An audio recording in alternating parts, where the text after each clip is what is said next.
नमस्कार, विंध्या टाइम्स में आपका स्वागत है। कल मध्य प्रदेश में आम आदमी पार्टी ने कार्यकर्ताओं की एक बड़ी बैठक बुलाई, एक बड़ी जनसभा हुई, जिसमें आम आदमी पार्टी के संयोजक दिल्ली के मुख्यमंत्री अरविंद केजरीवाल शामिल हुए थे। साथ में पंजाब के मुख्यमंत्री भगवंत मान थे।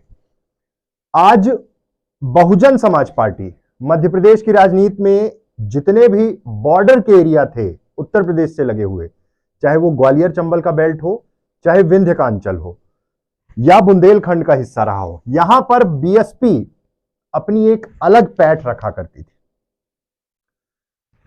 1991 में बसपा का सांसद रीवा से चुना गया। उसके बाद लगातार इस क्षेत्र में, विंध्य में, ग्वालियर चंबल में बसपा एक सशक्त उम्मीदवार उतारती रही और यहां पर उनकी पैठ रही।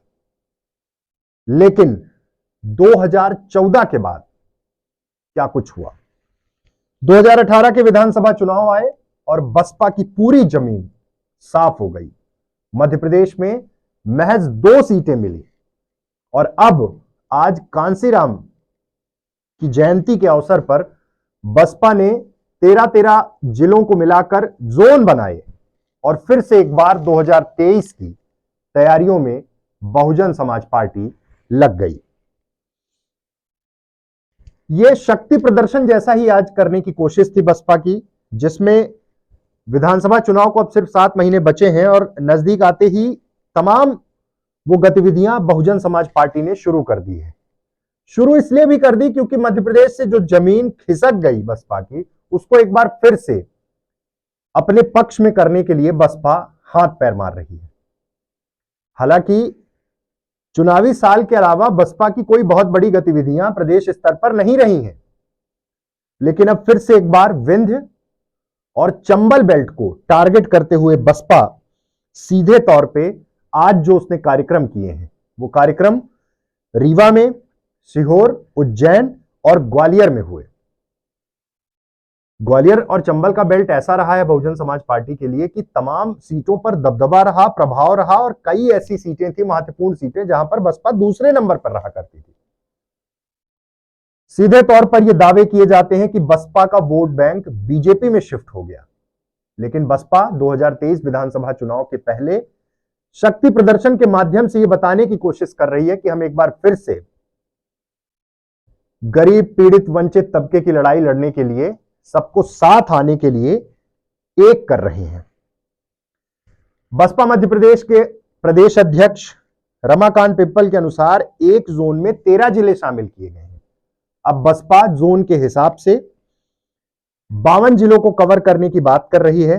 मध्य प्रदेश के ग्वालियर चंबल क्षेत्र में बसपा की स्थिति पहले भी मजबूत रही है।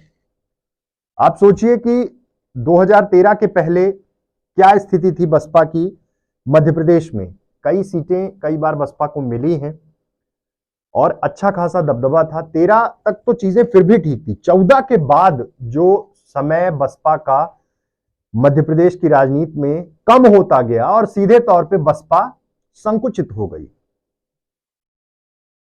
और अब बसपा पर यही आरोप लगते रहे कि बसपा अब सिर्फ वोट काटने की राजनीति कर रही है, लेकिन ऐसा नहीं है। कई ऐसी सीटें हैं, कई ऐसा क्षेत्र है जहां पर प्रभाव रहा है।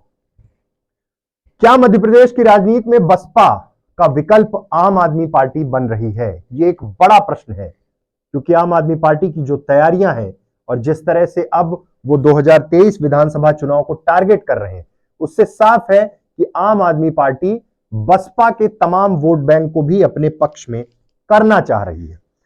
कल जो रैली हुई उसके बाद आज जो शक्ति प्रदर्शन बसपा जोन के हिसाब से कर रही है, और मुख्य केंद्र जो बसपा के केंद्र में है वो है विंध्याचल, बुंदेलखंड का हिस्सा और चंबल ग्वालियर का बेल्ट, जहां से उत्तर प्रदेश की सीमाएं उधर भी लगती हैं और वहां पर प्रभाव रहा है। आज कांसीराम की जयंती के अवसर पर बसपा ने तमाम जगह शक्ति प्रदर्शन जैसी चीजें की, लेकिन अभी भी बसपा ऐसे नेताओं को ही ताक कर बैठ रही है जो बीजेपी और कांग्रेस से असंतुष्ट हैं और जिनकी बसपा में आने की संभावना है। लेकिन बसपा को यह भी खतरा है कि अगर इस बार वोट बैंक ठीक ठाक नहीं मिला तो तमाम चुनौतियां बसपा के सामने खड़ी हो जाएंगी। बसपा सुप्रीमो मायावती अब मध्य प्रदेश पर केंद्रित राजनीति और मध्य प्रदेश के संगठन को मजबूती के साथ 2023 विधानसभा चुनाव लड़ने के निर्देश दिए हैं। टिकट के पैरामीटर पैमाने बसपा में क्या रहते हैं ये लगभग लोगों को पता है, लेकिन बीजेपी और कांग्रेस से बगावत कर बसपा से चुनाव लड़ने वाले जो नेता हैं जिनका जनाधार है उन पर बसपा की भी निगाह है और ऐसे तमाम नेताओं को साधने की कोशिश बसपा कर रही है। पीड़ित, वंचित, शोषित अंतिम वर्ग के तमाम लोगों को फिर से साथ में लाने की कोशिश है, लेकिन इस बात को बसपा इंकार नहीं कर सकती कि वो वोट बैंक सीधे तौर पर बीजेपी में चला गया है और कैसे वो वापस बहुजन समाज पार्टी में आएगा, ये बहुजन समाज पार्टी के लिए एक बड़ी चुनौती है।